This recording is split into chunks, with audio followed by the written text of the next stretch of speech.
Good morning, guys. So this is part 2 of the Valentine theme that I'm doing. It's going up today, which is Monday. So right now, today, I'm going to make the ribeye with the garlic mashed potatoes and the bacon wrapped asparagus and the chocolate covered strawberries. So you guys stay tuned, because that is about to come right now. I'm about to get on it, and I'm feeling good today. It's a good Monday. But anyway, you guys stay tuned.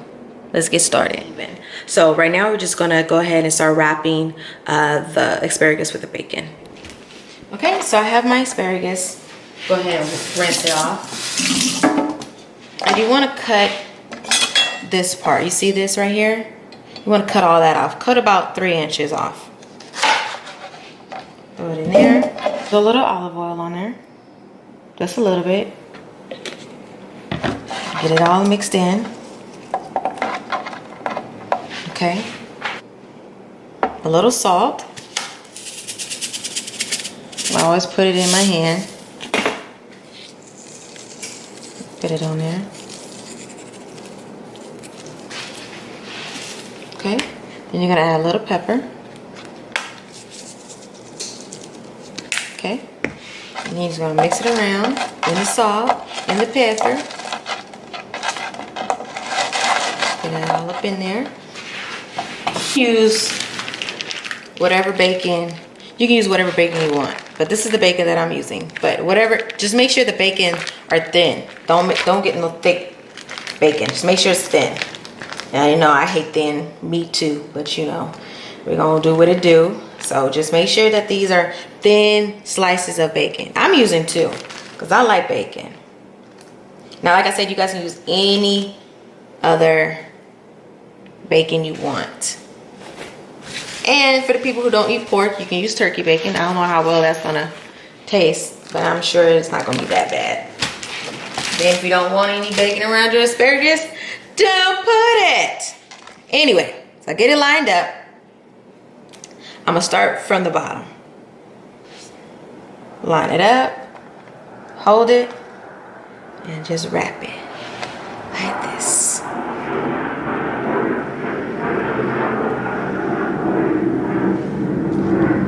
Then I'm gonna wrap it like this.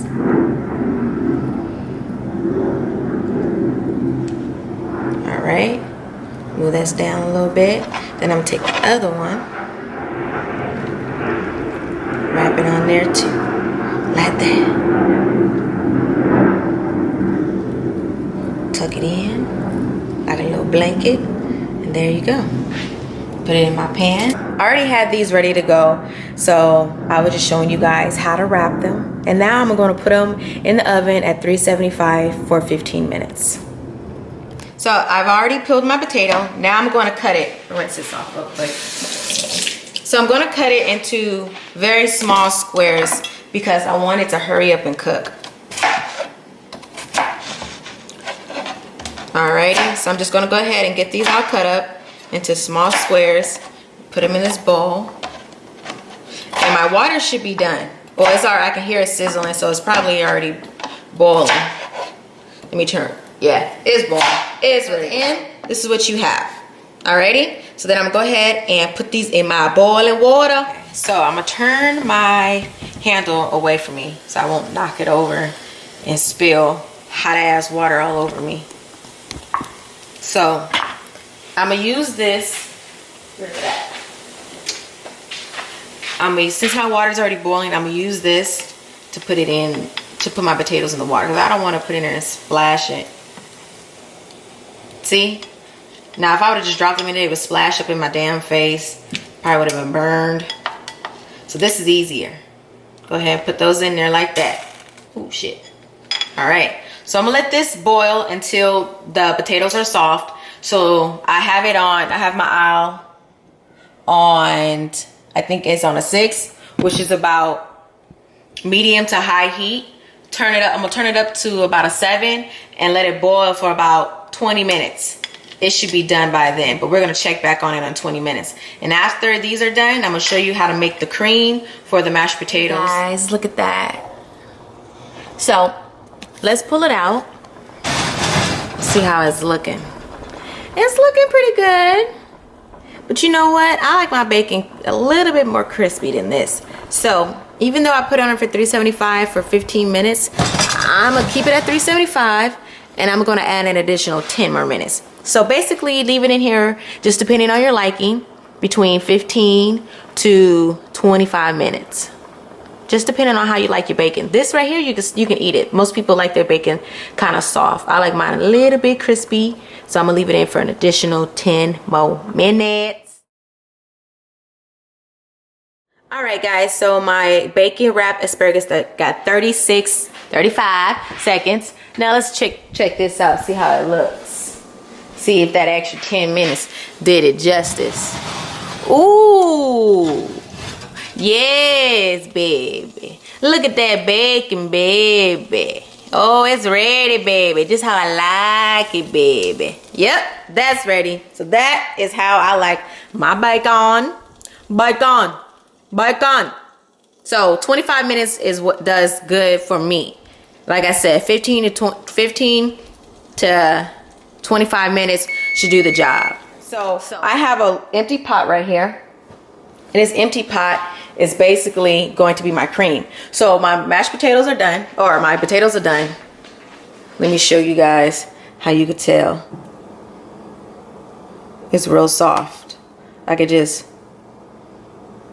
yeah, cut right through it. That's done. So by me making these mashed potatoes, I'm gonna leave them in there in the water for a second until I get my cream ready. So I have my aisle here on about a 3. I can kind of feel it. Yeah, a little warm. So I have 1/4 of a cup of regular milk. Put that in here. Then I have 2 tablespoons of garlic. Put that up in there. And then I have a 1/2 stick of butter. So I got my butter in there. And just stir it around.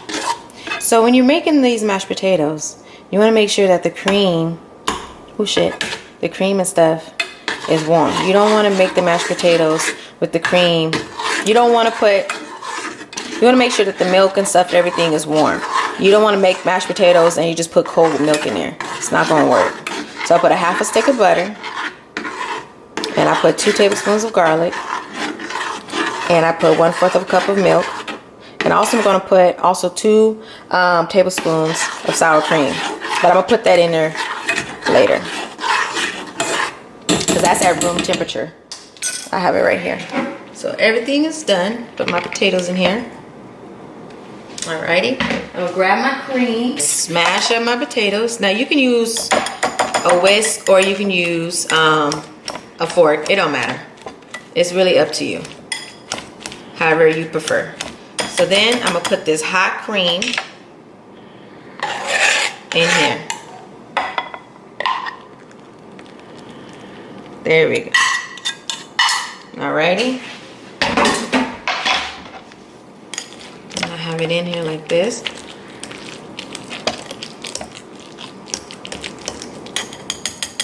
I'm going to use a fork. My bowl's not big enough for this whisk.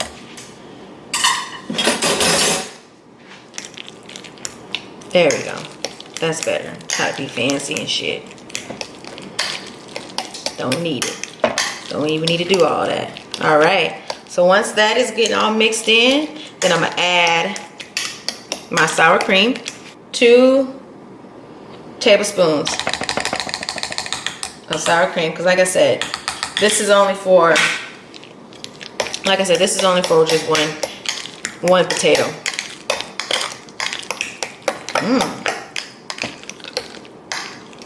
And then I'm gonna add my Parmesan cheese, which is 1/3 of a cup.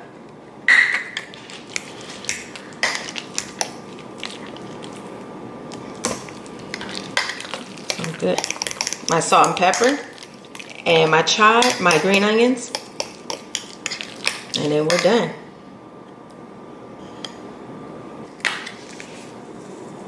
My salt and pepper.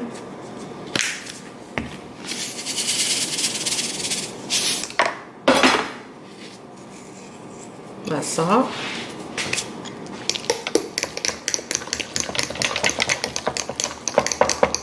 And then I chopped up 2 green onions. I'm gonna just put that in here. These are my garlic, mashed potatoes.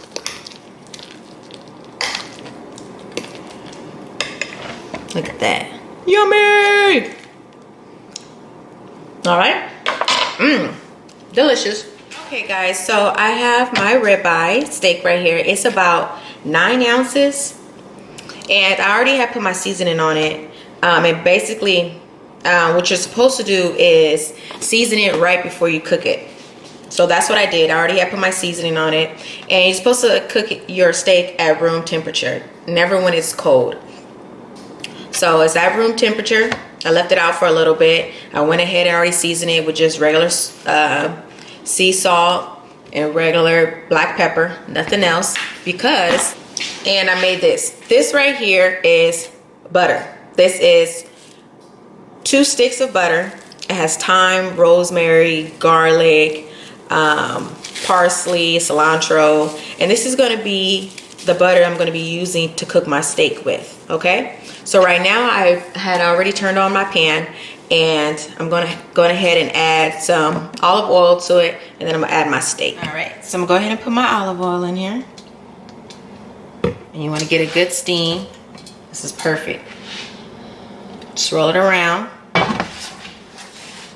And then I'm going to add my steak.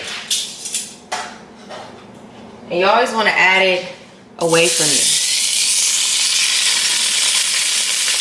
You never want to lay your steak in front of you because it will splash up on you. So I'm going to cook this steak on to build up a nice little brown char on the steak for about 2.5 minutes to 3 minutes. So I have my little butter.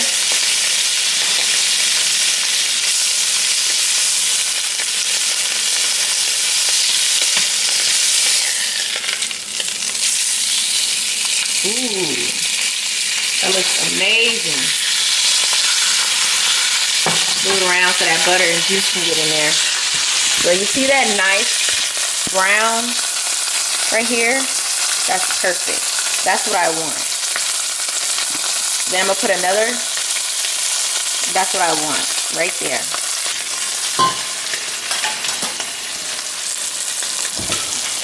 All right. Put this bad boy in the oven.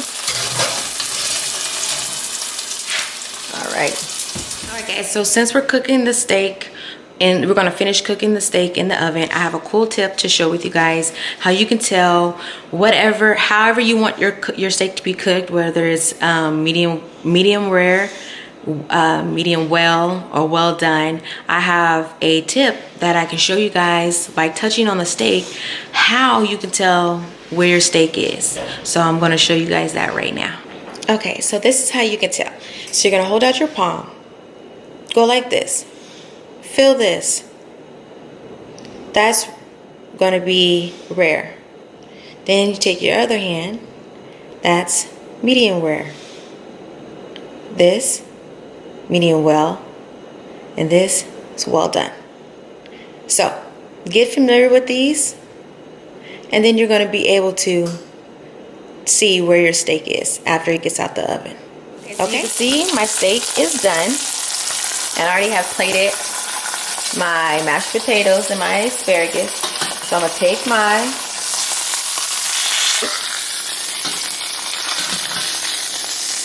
and I'm going to plate it on here. Now I'm going to let it sit for about 5 minutes. I don't want to cut into it just yet because all the juices are going to run out. So I'm going to let it sit for 5 minutes. I'm going to take my butter that I made last night, and I'm going to just leave it on top. While it's cooling off, the butter should be melting. Yeah, simmer back, and the steak has been sitting here for about 4 or 5 minutes. So now I'm going to cut into it. And my butter, you see my butter has already been melted.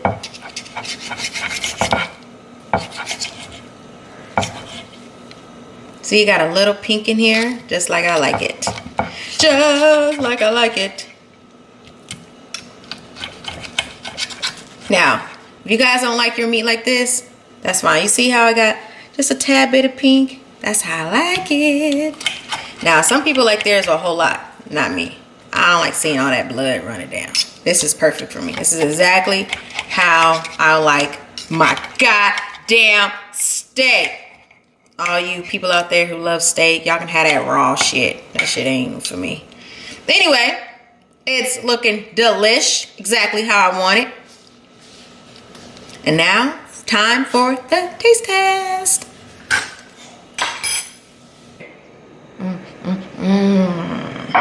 All right, give you guys my honest opinion about my steak.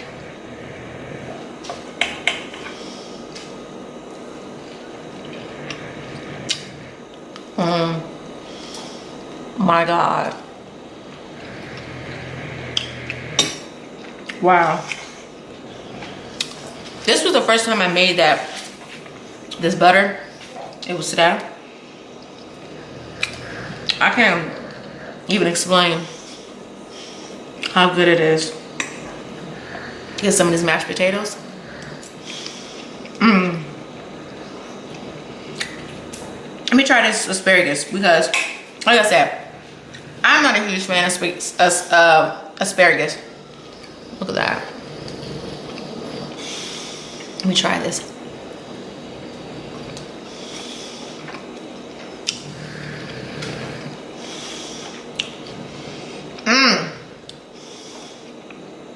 If I could eat asparagus or bacon wrapped on all the time and not gain any weight or not let it be fattening, I can do this. I damn sure can't do it by itself. This is good, guys. Look at that. All in there.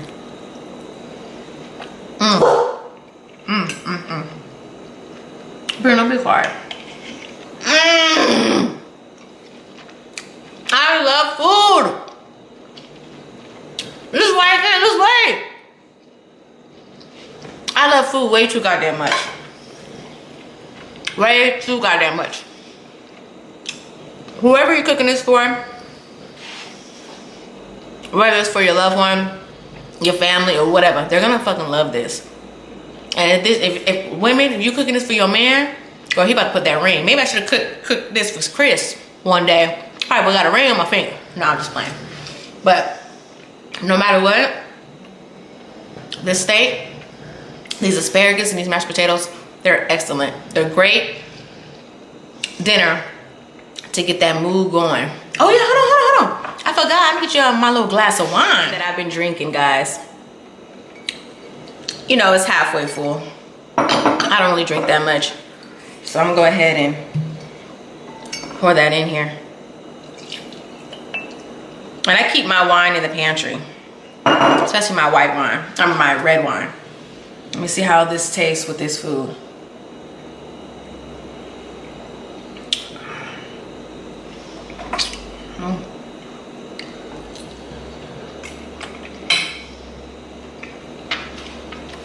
You know what, guys?